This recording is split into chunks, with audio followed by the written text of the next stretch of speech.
Good morning. Appreciate you guys being here. Just want to recognize some of our guys from last week. Just appreciate their continued effort. It's critical for our team. Defensive Scouts of the Week, Jeff Etzinger and Tadarius Collins. Offensive Scout of the Week is Eli Yoakum, and Special Teams Scout of the Week was Mitch Evans. So appreciate those guys and all that they do. Good meetings with our guys yesterday. Obviously, just talking through their mindset and where we are, and obviously we got to be able to continue to come together and fight.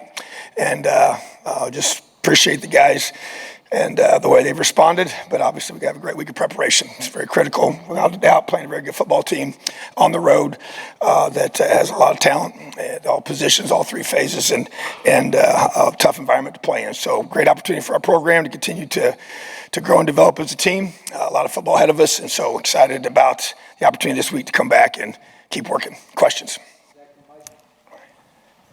I guess, Tom, sorry to hit the quarterback question every week, but just how did you evaluate the way Brendan played, and do you feel comfortable at this point just sort of standing on the idea that he stays there as number one and he gets to kind of move forward, maybe make some mistakes, but just stay in that role and grow into it?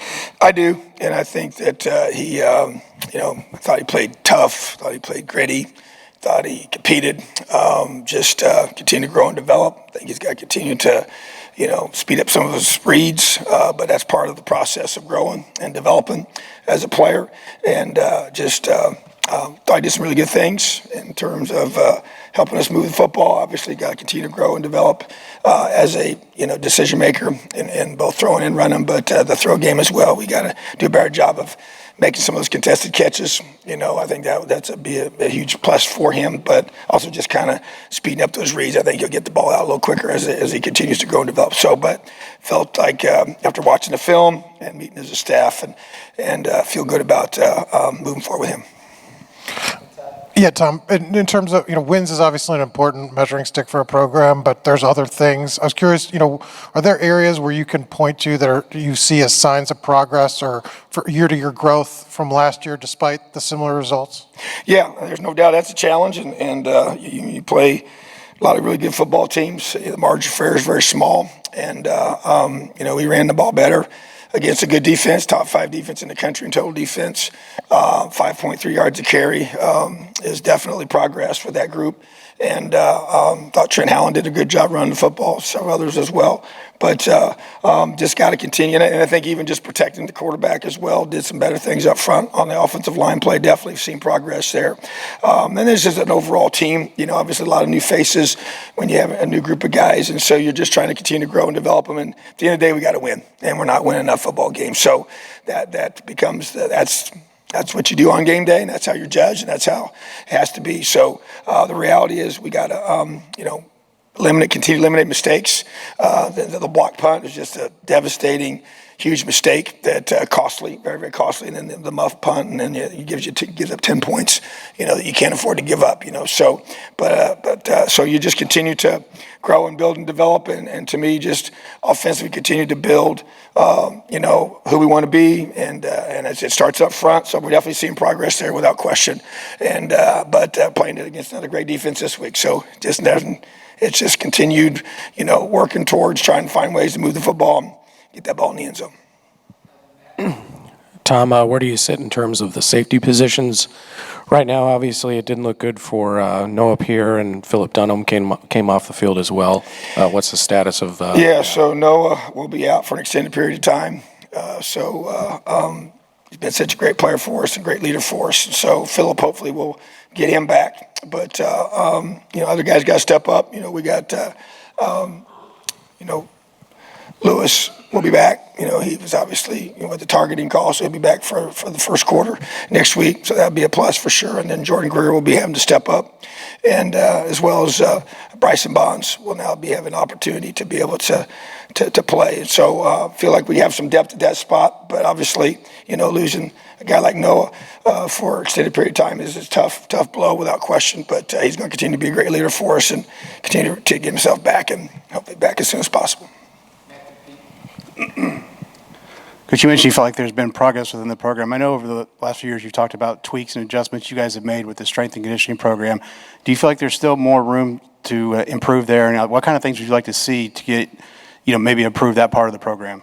Well, we made a huge emphasis on, the nutritional part of our program, and that's an investment piece that we have to do, and there's no question, and just ways to continue to develop our guys' bodies and to continue to allow them to physically grow and mature while they're here, and gaining good weight, and just continue to, give them as big and as fast and as strong as you can possibly be, and I think that our strength staff works their tails off with these guys and does a lot of work with them even mentally and getting our guys back each week and helping us with that regard. So, Coach Wellman does a phenomenal job, but you're always working hard to find ways to get better and improve, and to me, just everything we do to be able to help our guys, because those are the things that, as a developmental program, we have to do really well.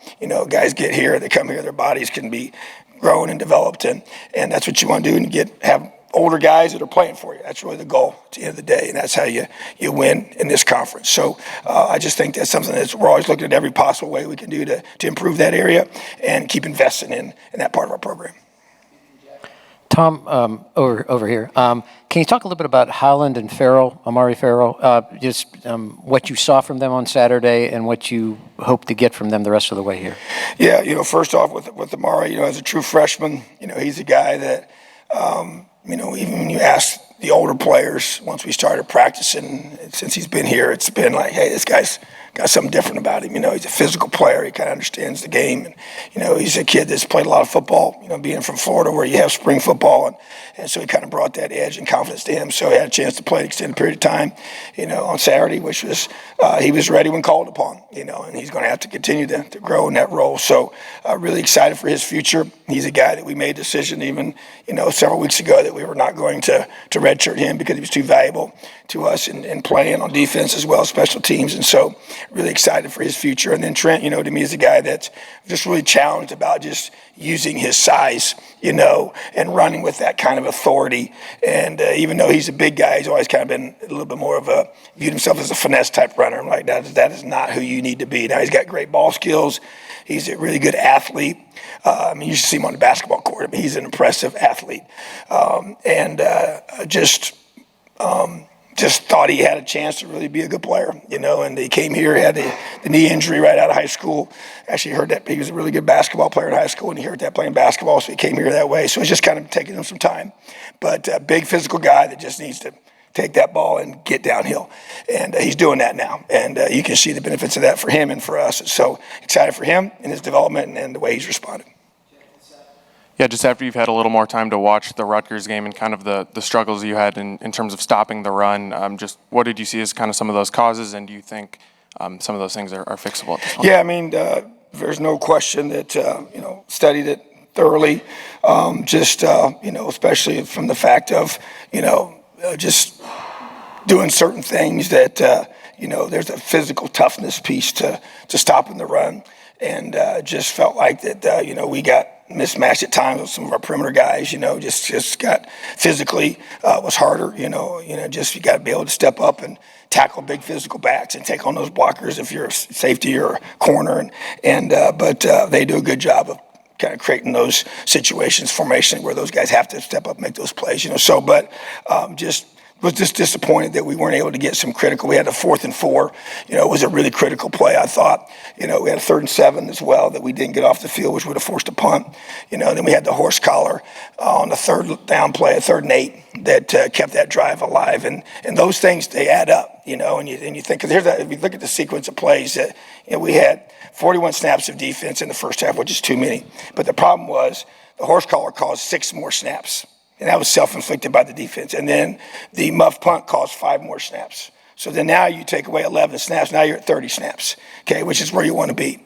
So it's just like, wow, those things are, obviously they're not small, but you don't really necessarily talk about them, and yet they add up. And then that gives you to where now you're in the second half and you're playing too many snaps, and really it was because, some self-inflicted wounds. And then, we scored with 4 minutes to go in the second quarter. We didn't get the ball till 8 minutes to go in the third quarter. Okay, and now we're down by 10 by the time we get the ball back again. So those are things that, and then within that, sequence was the 4th and 4 that we didn't get off the field, in that opening drive of the third quarter. So that to me are the things that I focus on, and because they kind of snowball on you a little bit, and then they wear you down when you're on the field too much. And so everybody just points to that, sees that stat, said, oh, it's just all the offense. Well, it's special teams and defense as well. So I just feel like that, and we don't have a lot of margin for error in any of these areas. We got to be able to, so we got to get off the field in that 4th and 4. We got to get off the field in 3rd and 7, that 3rd and 8 situation as well. So I focus on that, and just being able to continue to find ways to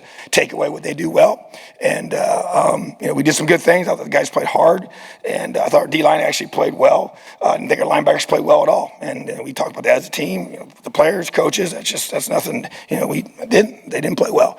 And that's where those guys have to, in my opinion. So and that hasn't been the case each week, but just calling like it is. And so the bottom line is that we got to be able to, yes, we can fix those things without question, but at the same time, there's a lot of little things that go into the sequencing of a game and how things, play out in the end.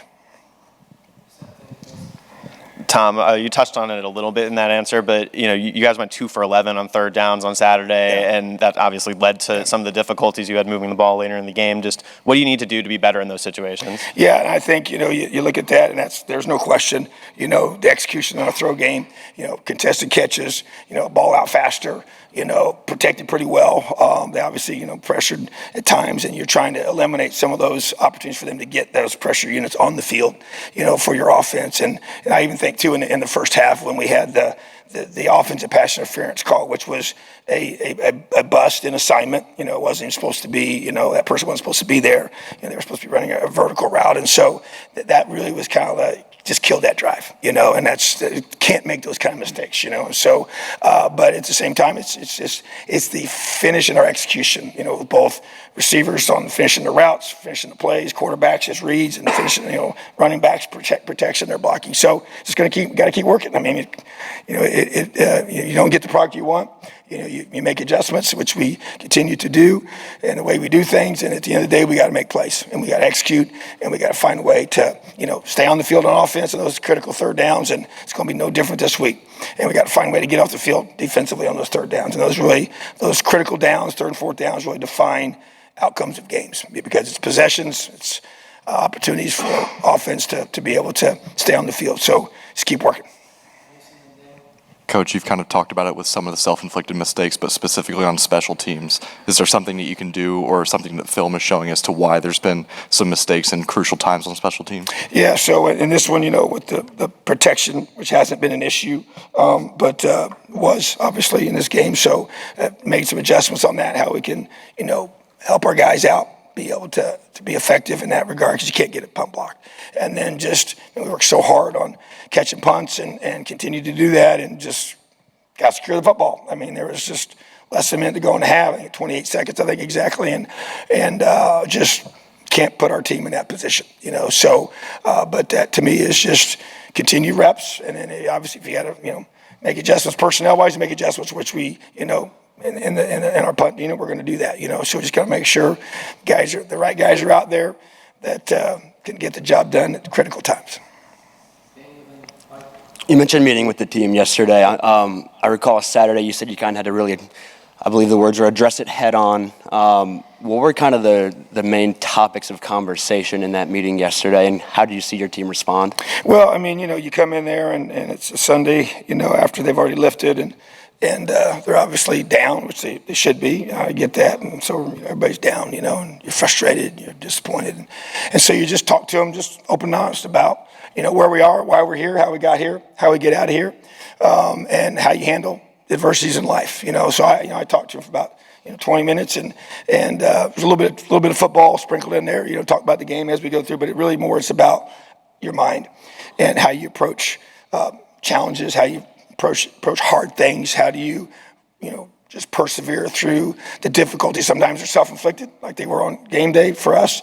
Sometimes they're not, and so, but how do you respond to those things and try and say it in different ways and use just different methods? And I just pray for a lot of wisdom to do that because it's hard. There's no doubt about it. And, guys we all want to win, and they're frustrated and they want to win, and we all, and you're close to it, but then you don't finish it out and you make mistakes that really make it hard. And so, how do you, you continue to, instead of just saying the same things over and over again, you try and say it in a different, fresh way, and also just, bring up examples and things throughout the game and things that we can talk about, and even maybe some things that led up to it that you see that you need to address, or things you need to encourage and say, hey, we're right here when we just keep doing this and these kind of things. We talked about the sequencing of the game, and how those critical mistakes, have a way of mounting, and create more negative opportunities, for your team just because you have one little thing that wasn't executed in this particular way, whether it was offensively, defensively, or special teams. And then obviously you break off and then you get into the nuts and bolts of the scheme issues or things that you had on all three phases, So, but it's just the psychology of coaching. That's what you're doing.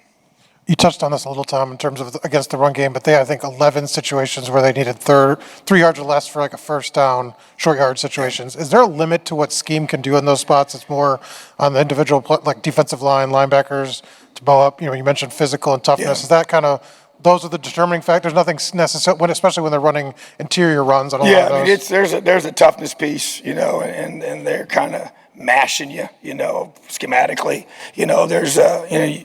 The answer is stay out of them, and that's when you talk about, winning the early downs, and they were having too much success on first downs, and so it's created the third and mediums and third and shorts. And I think because you just, statistically speaking, I don't care what level you coach at, third and shorts are obviously harder to stop, for the defense, and they're way higher % for the offense. And so, and then it flips completely when you go to 3rd and 7+. So that's where we're trying to stay out of those. You get in a lot of 3rd and 1s, 4th and 1s.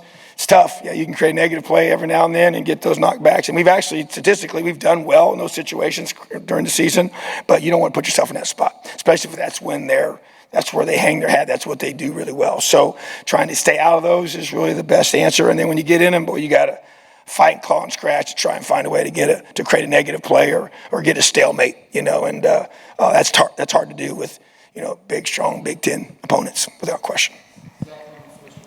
Kind of out of left field, but asking about, I guess, targeting more generally. I think it's about 10 years it's been a rule now, and there's been a lot of debate basically about the merits of it. Is it too punitive in some ways? Should there be, I guess, levels of targeting, especially if you're going to go to review with it? As a coach, have you seen, I guess, positive impacts from at least the concept behind it, the motivation behind it? And do you think there are ways that maybe you could tweak it where, I don't know, you somehow make it maybe less punitive in certain situations, even if it's still a penalty? Yeah, I think, great question. We've had many discussions about this as a staff and even as Big Ten head coaches. And so, first of all, I do think the targeting rule has been very good for football. I think it's reduced a lot of those shots that, we don't really want to be a part of our game where guys are getting injured and just I think it's made our game safer. And I think it's a good thing for everybody.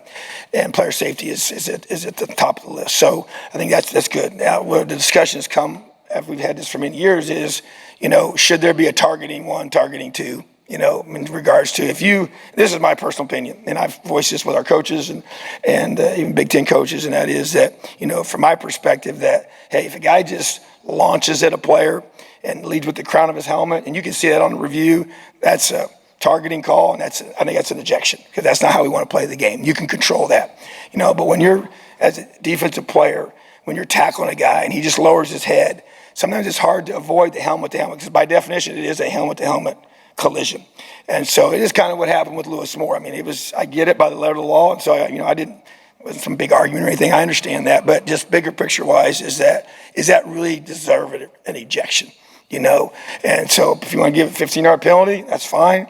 But, I think most coaches would agree those kind of collisions are hard to prevent if you're a defensive guy and you're not trying to be malicious. You're not trying to, cold cock a guy that's not looking. He's running the ball right at you or at an angle, and you go to tackle him, and there's going to be helmet-to-helmet contact at times. So I just would personally like to see a distinction between the flagrant launching at a guy with the crown of your helmet.